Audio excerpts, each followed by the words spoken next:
Welcome back to the program. Now, did you know that the fear of public speaking is even greater than the fear of death for some people? Well, our next guests hope to take some of the edge of this great anxiety with their book, The FAQ on Public Speaking, well, written by public speaking coaches Kelvin Lim and Eric Feng. And the book will also help help from the Fly Entertainment CEO and celebrity Irene Ang. Of course, she's a celebrity speaker herself. Let's all welcome the three of them to the show. Very good morning to all of you. Morning. Morning. Okay, so we've had this a lot. A lot of people fear standing in front of a big crowd and speaking out. Why do you think we have so much fear that, some people say is worse than the fear of death? For me, even till today, having been on stage like for thousands of times, each time before I go up, I still get nervous, I think there's the whole idea of, we've actually discussed this, the whole idea of forgetting what you need to say, what's important, or fumbling, or missing a sentence. So that's why this book is helpful, because we actually came out with the conclusion that so long as you speak from the heart and you have your points right, you want to tell the story and you mean it, it doesn't matter if the audience wouldn't know you missed a line, because only you know which line you missed. Exactly, they don't know the content. Yeah, but it is really fearful. I mean, like, for example, for yourself, you may be very comfortable in front of TV because you do this every day, but put you on stage in front of 1,000 women, that's a whole different story, right? So I think it takes a lot of practice and a lot of preparation, and what I've realized for myself is the more prepared I am, the less nervous I get. And so people think that, oh, this Irene Ang, she can't. No, actually I get nervous all the time. No, the sense we get is supposed to be spontaneous, but you're saying preparation is the key to everything? Yes. Well, preparation can come in many, many forms. 10 years of preparation, 10 minutes on the stage. Right. So that's the old Chinese saying. And preparation can take the place of impromptu training, more extra time on the stage, a lot of different scenarios where you just throw yourself in there. So we're always constantly preparing. Sometimes in front of the mirror, sometimes in front of the bathroom, but it's all about getting yourself experience as much as you can. That's right. Saying. But isn't it also partly psychological? I mean, if you prepare your mind mentally, I can do it, it's no sweat. I know I'm the expert of, what I'm about to say, just say it.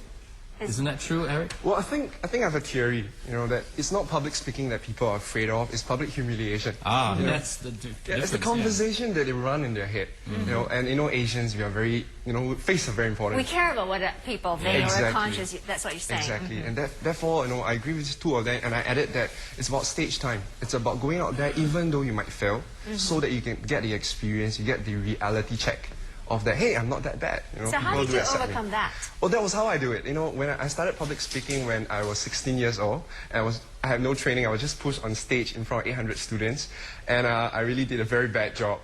On my yearbook, at the end of the page, someone wrote there that I will never forget you as the guy who won a public speaking contest, because I actually won. Yeah, so it started that way. All of us start that way. Tell me about the most embarrassing moments you've had while you were on this public speaking forum or seminar. I mean, Irene, I can't imagine that you would have one, but I did. But isn't it the trick to making a fumble, the recovery? But when you are young in the field, the recovery takes like 5 minutes. You just stand on stage and go like. That's true. Oh no. Yeah, it it's takes there, forever. but it's there. I want to say this, but God, what is it? It just couldn't come. And you are prepared, you memorize your points, you know what's the next point. It just went blank.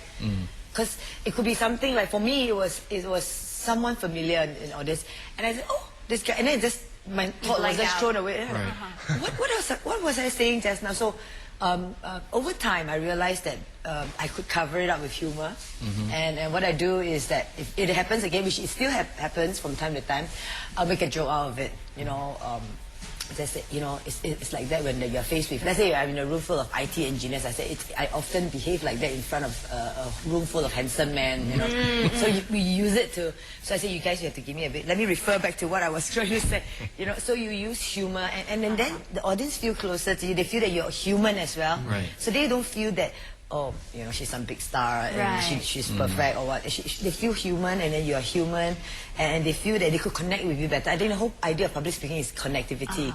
But humor in itself can be tricky. So what can ordinary people or ordinary speakers do? I mean, what are some of the tricks of the trade to make a successful public speech? I was thinking about the humor part, and I think the worst of it is actually being not able to give a joke properly. And if you give a lame joke, that kind of creates a lot of ineffectiveness. Exactly. If Right, you don't yeah. have the brand of humor, then humor is not the way to go. So what do you do then? Well, I think for me, my experience is slightly different. I crashed, like totally crashed. Totally crashed. And that kind of got rid of my fear. Like I was on a national humor speech contest. Oh dear. And I burned. Okay. And I was like standing there for 5 minutes and I was telling my jokes and everything, and no one laughed. So what do you do then? I slunk away. For me, There's no lower, you know. You can't go any There's lower. any lower, so It's you as might bad as as well you get. just admit to my it, right? advice is really, if you are not a good joke teller, you know, really don't. I mean, how do we put it? You know don't what try I to be think funny. is, right? Frankness and honesty, perhaps Yes. be yourself Yes. might work Yes. best, because that's what you know how to do best, right? Yes. And here's a tip, you know, for viewers who wants to be funny, but you know don't have to fly for jokes. My encouragement is to tell imbroglio stories. Imbroglio stories? stories are embarrassing stories. Ah, okay. Right? Because they're naturally funny. People are naturally kaypoh. They like to hear what's happening to you. And so things like, take note of things that happen to you, anything interesting that happened to you, entertaining that happened to you, around you, write them down, keep them as a story file, and in future when you deliver a speech, you can use them and then Yeah. Right. add in your We point. all keep a journal Correct. of our embarrassing moments. You know, like it's only about 2 years ago that I knew what folders were in the computer. And it was a big joke in my whole office, and I decided to use it. And every time I'm doing an IT, whether it's with IT group of speaking in front of a group, I said, you know, guys, I finally knew what folders Right. were. And one of my junior staff actually taught me how to put folders into my computer. I think because I'm that so is illiterate. a good tactic, because if you're the first one to laugh at yourself, it makes it Yes. easier for people to laugh at you, Exactly. and that's not embarrassing. That's exactly what it is actually. So how do you distill all your three experiences into, you know, something that's concise in your little book? Actually, he's the mastermind. Yeah, this book started out of a question. You know, it was a casual lunch with my partner Andrew, who created this book with me. He asked me this question. He said, Eric, if you were to hang out with a top-notch speaker for 1 hour, what are some of the questions that you will ask that will make a lot of difference to your speaking growth? Right. So I thought, hey, a lot of questions. And so I posted it out on the blog, online, and within a week we got about 268 questions, and still ongoing. What's So- the most popular question you've had? Nervousness. How do I overcome my stage fright? How do I connect? How do I make my audience like me? There's a lot of that kind of questions. Right. Yeah. So it was compiled into this book, categorized into 13 chapters, and I invited these two experts to join me. So there's the old adage of imagining your whole crowd naked. Does it work? Does it really work? Yeah, honestly, I really don't understand the rationale behind Yeah. it. I don't know how that can make you feel relaxed. Me and- neither. You It get doesn't distracted, work right? for me because I'd probably be laughing. Exactly. and There is a rationale behind that. It's about making yourself feel better than your audience. So thinking of them as in panties and all, you laugh at them, you make them Okay. embarrassed. But that's putting down your audience. Exactly. And it doesn't really work. Okay. I think all three of us agree in one point is that we want to tell it from the heart. And when Yeah. you say something, so for example, you meet your best friends and you want to share a joy, like, oh, you know, I met this guy at the mall or something, or at a bar. You say it from your heart and you are truly joyful. It comes across They as will that. share it with You know. The worst thing is sometimes when I see some of the very experienced speakers and I just go yawning, and some of the National Achievers Congress, I think they get very complacent. They fall back on techniques and they know I did this joke, but they just keep repeating the jokes, and you get very stale. Right. You're just like, oh God, he's just trained. He's trained, he's confident, he's well dressed, but you don't get anything from the fella. Right.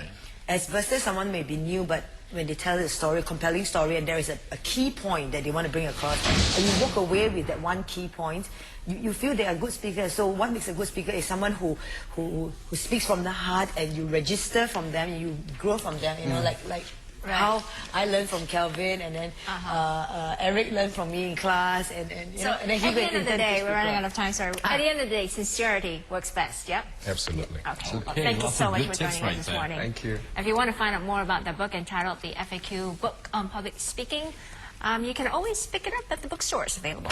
Well, that's right. Well, we've come to the end of today's show for Primetime Morning this Tuesday, 29th January. Of course, we'll be back tomorrow with another show.